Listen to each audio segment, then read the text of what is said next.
The third stage, you've got packaging and presentation, which is critical. Buyer's research, which I would say is most important. Then you've got the marketing phase. All right, we're ready now to go approach the buyers that are on our list.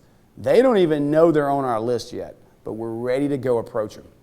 Several phases and steps of marketing, but basically it's a good old-fashioned marketing campaign. It's just personalized. We use Federal Express to get to them. We make sure if on our list is a Google or a Microsoft or an AOL, like we're doing several processes right now, that they're on our list, that we have the person in their organization or the team that is responsible for mergers and acquisitions.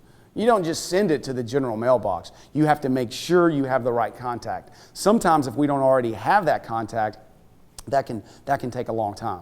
The good news is a specialist, and investment bankers that are specialists, you typically build relationships with a lot of these buyers. So you already know their head of strategy, their head of mergers and acquisitions, the people that are actually making the buying decisions for those companies.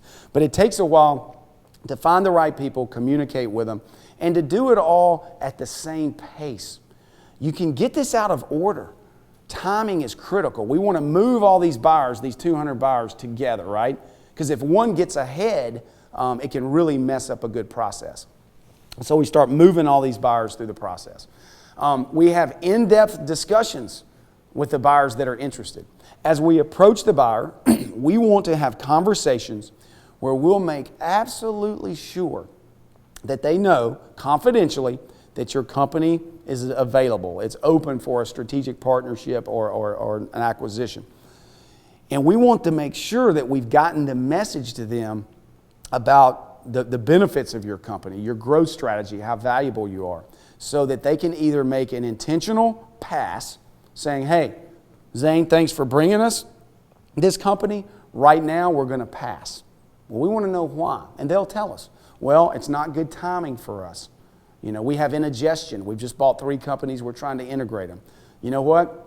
We're not buying anything right now. Or we're buying, but your particular company in managed services, we're not buying managed services companies right now. The goal of this is to make sure this buyer list either passes intentionally, not accidentally, or they say, you know what? This is interesting. I want to go on a second date.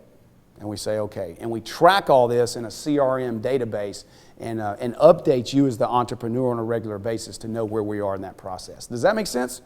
This is a methodology, a process that you want to drive. Because again, we're trying to make a market. We're trying to build demand to where we'll get some bids.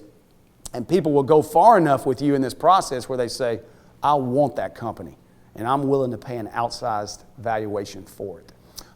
So we go from this broad universe, as you can see on the screen here, down to the most interested and qualified.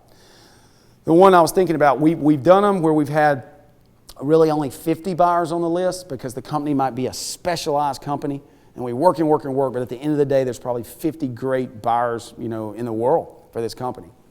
Sometimes we'll go as broad as 200. Most of our technology processes are a little broader because there's a lot of companies that are buying technology companies right now, especially if you're in the hot sectors.